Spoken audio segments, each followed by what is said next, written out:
Por terceiro ano consecutivo, o Pazo de Goiáns acollerá o Campeonato Barista de Centros de Educación Especial de Galicia.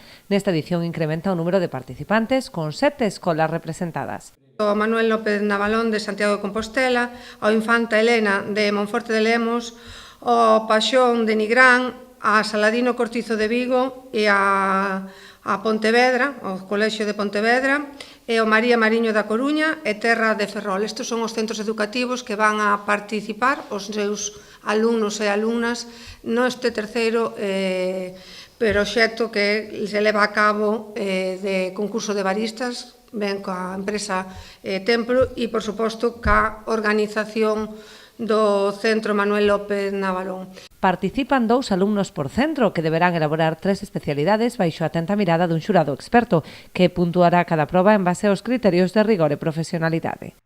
Preparación de 2 cafés expresos, elaboración de 2 capuchinos latte art y creación de 2 bebidas de café especiales sin alcohol.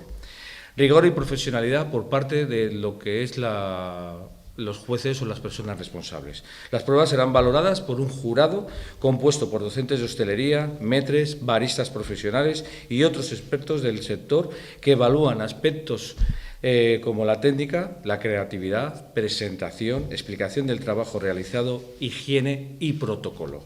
A xornada dará comezou ás 10 da mañá no Pazo de Goiáns. Tras rematar o concurso e a entrega de premios, todos os asistentes disfrutarán dun xantar de confraternidade.